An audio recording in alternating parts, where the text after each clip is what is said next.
Hello friends, welcome back to our channel Food Therapy, your fitness destination. One diet for all. അത് actually practically കുറച്ച് ബുദ്ധിമുട്ടുള്ളൊരു കാര്യമാണ്. പക്ഷെ എന്നാലും നമുക്കത് എങ്ങനെ പ്രാക്ടിക്കലി പോസിബിൾ ആക്കാം എന്നതാണ് നമ്മളിന്ന് നോക്കുന്നത്. ബാലൻസ്ഡ് ഡയറ്റ് അഥവാ സമീകൃത ആഹാരം എന്ന് പറയുന്നത് എല്ലാ ന്യൂട്രിയൻസും അവരവരുടെ റിക്വയർമെന്റ്സ് അനുസരിച്ച് മീറ്റ് ചെയ്യുമ്പോഴാണ് നമ്മൾ ബാലൻസ്ഡ് ഡയറ്റ് എന്ന് പറയുക.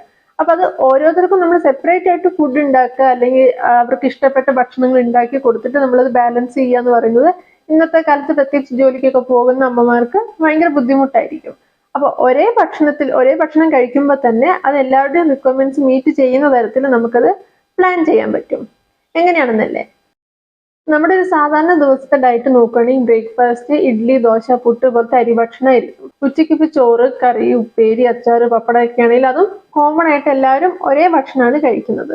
ഇപ്പൊ രാത്രിയാണെങ്കിൽ നമുക്ക് ഇപ്പൊ ഒരു മാറ്റം വന്നിട്ടുള്ളത് ചോറിന് പകരം ഷുഗർ ഉള്ളവരും വെയിറ്റ് ലോസിന് ട്രൈ ചെയ്യുന്നവരൊക്കെ ചപ്പാത്തിയോ ഓട്സോ കഴിക്കും.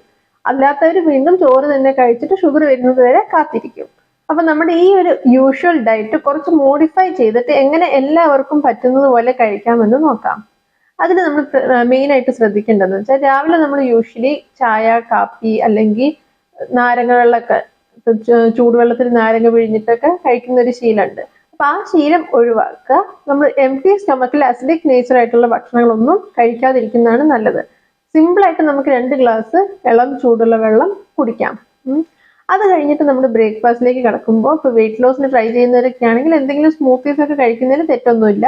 അല്ലെങ്കിൽ നമ്മളൊരു നോർമൽ ഡയറ്റ് നോക്കുകയാണെങ്കിൽ നമ്മുടെ ഈ ഇഡ്ഡലി, ദോശ, അപ്പം, പുട്ടൊക്കെ എല്ലാം വൈറ്റ് ഫുഡ്സ് ആണ് നമ്മൾ റൈസ് കൊണ്ട് ഉണ്ടാക്കുന്നത്. അതിനെ കുറച്ചൊന്ന് മോഡിഫൈ ചെയ്തിട്ട് നമുക്ക് മില്ലറ്റ്സ് ഇൻകോപ്പറേറ്റ് ചെയ്യാം. ഇപ്പൊ കുറച്ച് മുത്താറി അല്ലെങ്കിൽ ചാമ, തിന പോലത്തെ ഏതെങ്കിലും ഒരു മുത്താറിന്റെ പൊടിയോ അല്ലെങ്കിൽ ഹോൾ ആയിട്ടുള്ളത്, ഇപ്പൊ നമ്മൾ അരി ഉഴുന്നൊക്കെ അരയ്ക്കുന്ന സമയത്ത് അതിന്റെ കൂടെ തന്നെ ഈ പറഞ്ഞ മില്ലറ്റ്സ് എന്തെങ്കിലും ചേർക്കുവാണെങ്കിൽ നമുക്കത് ആ ഒരു ഇപ്പൊ മുത്താറി ആണെങ്കിൽ മുത്താറിന്റെ ഇഡ്ഡലി ഉണ്ടാക്കാം, അല്ലെങ്കിൽ ചാമയാണെങ്കിൽ ചാമേന്റെ ഇഡ്ഡലി അല്ലെങ്കിൽ ദോശ അങ്ങനെ ഉണ്ടാക്കാം. അപ്പൊ നമുക്ക് ആ വൈറ്റ് ഫുഡ് എന്നുള്ളത് കുറച്ച് വ്യത്യാസം വരും. അപ്പൊ കാർബോഹൈഡ്രേറ്റ്സ് കുറയും, പ്രോട്ടീനും ഫൈബറും ബാക്കി ന്യൂട്രിയൻസ് എല്ലാം അവിടെ കൂടും. അതിന്റെ ഒപ്പം നമ്മൾ കഴിക്കുന്ന കറികൾ, കടല, പയറ്, സാമ്പാർ, ഈ കറികൾക്കും ഒരുപാട് പ്രാധാന്യമുണ്ട്. വെറും ചാറ് മാത്രം കൂട്ടി കഴിക്കുമ്പോൾ നമുക്ക് അതിന്റെ ന്യൂട്രിയൻസ് ഫുള്ളായിട്ട് കിട്ടില്ല. അപ്പൊ അതിന്റെ കഷ്ണങ്ങൾ നമ്മൾ ആ കഴിക്കുന്ന ക്വാണ്ടിറ്റി കൂട്ടാൻ ശ്രദ്ധിക്കുക. ഇഡ്ഡലി, ദോശയൊക്കെയാണെങ്കിൽ 1-2 കഴിച്ചിട്ട് കറി നല്ലപോലെ കഴിക്കാൻ ശ്രദ്ധിക്കുക. ഇനി അഥവാ കുട്ടികളൊക്കെ, നമ്മൾ അഡോളസെന്റ് ഏജിലുള്ള കുട്ടികൾക്കൊക്കെ കഷ്ണങ്ങൾ, വെജിറ്റബിൾസ് ആണെങ്കിലും പയറുവർഗ്ഗങ്ങളാണെങ്കിലും കഴിക്കാൻ കുറച്ച് മടി കാണും. അപ്പൊ അങ്ങനെയുള്ളവർക്ക് ആവശ്യത്തിനുള്ള ന്യൂട്രിയൻസ് മീറ്റ് ചെയ്യാൻ നമ്മുടെ ഈ മില്ലറ്റ്സ് തന്നെ സഹായിക്കും. പിന്നെ അതിന് പുറമെ നമുക്ക് ചായ, കാപ്പി ഐറ്റംസ് എല്ലാം ഭക്ഷണത്തിന്റെ കൂടെ ഉള്ളത് ഒഴിവാക്കാം. അത് ന്യൂട്രിയൻസ് അബ്സോർവ് ചെയ്യുന്നത് തടയും. അപ്പൊ മാക്സിമം വെള്ളം മാത്രം ഭക്ഷണത്തിന് ശേഷം കുറച്ച് കഴിഞ്ഞിട്ട് കുടിക്കാം. ഒരു 10 മണി 11 മണിക്കൊക്കെ വേണമെങ്കിൽ ഫ്രൂട്ട്സോ അല്ലെങ്കിൽ നട്ട്സ് എന്തെങ്കിലും സ്നാക്സ് ആയിട്ട് ഉപയോഗിക്കാം.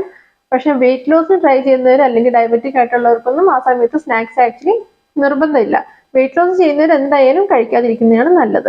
ഒരു ചെറിയൊരു 2-3 hours എങ്കിലും ഒരു ബ്രേക്ക് കിട്ടുന്നത് നല്ലതായിരിക്കും. അതിനുശേഷം ഉച്ചയ്ക്കത്തെ ലഞ്ച്, ഇപ്പൊ നമ്മൾ യൂഷ്വലി വൈറ്റ് റൈസ് ആണ് കഴിക്കുന്നതെങ്കിൽ മട്ടേരി അല്ലാതെ നല്ല ക്വാളിറ്റിയിലുള്ള ബ്രൗൺ റൈസ് കിട്ടുവാണെങ്കിൽ അതായിരിക്കും കൂടുതൽ ബെറ്റർ.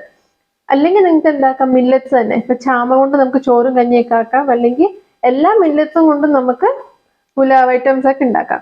ഇനിയിപ്പോ വൈറ്റ് റൈസ് അല്ലെങ്കിൽ ബ്രൗൺ റൈസ് വെച്ചിട്ട് നമുക്ക് എന്താക്കാം, നമ്മുടെ യൂഷ്വൽ പുലാവ് ഐറ്റംസ് ഇല്ലേ, കേർഡ് റൈസ്, സാമ്പാർ റൈസ്, അല്ലെങ്കിൽ ലെമൺ റൈസ്, എഗ് റൈസ്, അങ്ങനത്തെ എന്തെങ്കിലും മിക്സ് ചെയ്യാം. അതൊക്കെ നമ്മുടെ കാർബോഹൈഡ്രേറ്റ്സിന്റെ അബ്സോർപ്ഷൻ റേറ്റ് കുറയ്ക്കും. അപ്പൊ അതെല്ലാം കുറച്ചും കൂടി ബെനിഫിഷ്യൽ ആണ്. അതിന്റെ കൂടെയും ഈ പറഞ്ഞ പോലെ എന്തെങ്കിലും ഒരു സാലഡോ അല്ലെങ്കിൽ തൈര് കൂട്ടി കഴിക്കാനെങ്കിലും ശ്രദ്ധിക്കുക. പിന്നെ നമ്മുടെ ഈവനിങ് സ്നാക്സും എന്താക്കാം, നമുക്ക് കുറച്ച് ഹെൽത്തി ആക്കാൻ വേണ്ടി ഫ്രൂട്ട്സ് അല്ലെങ്കിൽ നട്ട്സ് ആണ് പ്രിഫർ ചെയ്യുക. അതും ഈ പറഞ്ഞ പോലെ വെയിറ്റ് ലോസ് ഉള്ളവർക്ക് കഴിക്കാതെ ഇരിക്കാം. ഇനി തീരെ വിശപ്പ് സഹിക്കാത്തവരാണെങ്കിൽ ചെറിയ ക്വാണ്ടിറ്റിയിൽ കഴിക്കാം. പിന്നെ നമ്മൾക്ക് ഡിന്നർ നോക്കുവാണെങ്കിൽ മാക്സിമം 7 മുന്നേ കഴിക്കുന്നതാണ് ഐഡിയൽ. ഇനിയിപ്പോ അതല്ല നിങ്ങൾക്ക് ഒരു 8:30-9 വരെയൊക്കെ പോകുന്നുണ്ടെങ്കിൽ കുഴപ്പമില്ല. പക്ഷെ കിടക്കുന്നതിന് ഒരു 2 മണിക്കൂർ മുൻപെങ്കിലും കഴിക്കുന്നതാണ് എപ്പോഴും നല്ലത്. അത് പ്രോപ്പർ ഡൈജഷൻ മാത്രമല്ല നമ്മുടെ ഉറക്കം മെച്ചപ്പെടുത്താനും സഹായിക്കും. പിന്നെ ഡിന്നർ മാക്സിമം ലൈറ്റ് ആയിട്ട് കഴിക്കുക. നമ്മൾ ഈ ബ്രേക്ക്ഫാസ്റ്റും ലഞ്ചും ഒക്കെ ആവശ്യത്തിന് നമുക്ക് ന്യൂട്രിയൻസ് ഒക്കെ കിട്ടിയിട്ടുണ്ട്. അപ്പൊ നമ്മൾ ഡിന്നർ എന്താക്കാം, ഇപ്പൊ ഈ സെയിം മില്ലറ്റ്സ് വെച്ചിട്ട് നമുക്ക് കഴിക്കണമെങ്കിൽ കഴിക്കാം, അല്ലെങ്കിൽ ഓട്സ് കഴിക്കണമെങ്കിലും കഴിക്കാം. പക്ഷെ എന്ത് സാധനമാണെങ്കിലും നമ്മൾ കഴിക്കുന്നതിന്റെ ക്വാണ്ടിറ്റി ശ്രദ്ധിക്കാം, മാക്സിമം ലൈറ്റ് ആക്കുക. അല്ലെങ്കിൽ എന്തെങ്കിലും വെജിറ്റബിൾ സാലഡ്സോ സൂപ്സ് ഒക്കെ കഴിക്കാം. നമ്മുടെ ഫുഡ് ഗ്രൂപ്പ്സിൽ വരുന്ന എല്ലാ ഫുഡ് പ്രൊഡക്ട്സും, അതിപ്പോൾ ധാന്യങ്ങളാണെങ്കിലും പയറുവർഗ്ഗങ്ങളാണെങ്കിലും പച്ചക്കറികൾ, ഇലക്കറികൾ, പാലുൽപ്പന്നങ്ങൾ, എണ്ണ, ഇതിന്റെ എല്ലാം നല്ല ക്വാളിറ്റി സാധനം നമ്മൾ വേണ്ട രീതിയിൽ കഴിക്കുവാണെങ്കിൽ അതുകൊണ്ട് നമുക്ക് വേറെ ദോഷമൊന്നും വരില്ല. അല്ലാതെ ഒരു ഫുഡ് പ്രൊഡക്റ്റിനെ മാത്രം ഡിപ്പെൻഡ് ചെയ്തിട്ട് ഇതുകൊണ്ട് വെയിറ്റ് കുറയ്ക്കാം അല്ലെങ്കിൽ വെയിറ്റ് കൂട്ടാം എന്ന് വിചാരിച്ചിരിക്കരുത്. വേണ്ട ന്യൂട്രിയൻസ് എല്ലാം ഒഴിവാക്കിക്കൊണ്ട് നമ്മളൊരു ഡയറ്റ് എടുക്കുമ്പോൾ നമുക്ക് ഇതൊരു ഷോർട്ട് ടേം ബെനിഫിറ്റ് കിട്ടുമായിരിക്കും. നിങ്ങളിപ്പോൾ ഉദ്ദേശിക്കുന്ന ഒരു വെയിറ്റ് ലോസ് ആണെങ്കിൽ അത് ചിലപ്പോൾ സാധിക്കുമായിരിക്കും. പക്ഷെ ഒരു ലോങ് ടേമിലേക്ക് നോക്കുവാണെങ്കിൽ നമുക്ക് ആ ഡെഫിഷ്യൻസി കൊണ്ട് ഹെയർ ഫോളും അല്ലെങ്കിൽ നമുക്ക് ക്ഷീണം, ബുദ്ധിമുട്ടുകൾ, തേയ്മാനം, ഇങ്ങനത്തെ അസുഖങ്ങളെല്ലാം പിന്നീട് വരും. അപ്പൊ ഈ വീഡിയോ എല്ലാവർക്കും ഇഷ്ടപ്പെട്ടു എന്ന് വിചാരിക്കുന്നു. ഇഷ്ടപ്പെട്ടെങ്കിൽ ലൈക്ക് ചെയ്യുക, ഷെയർ ചെയ്യുക, സബ്സ്ക്രൈബ് ചെയ്യുക. Thank you.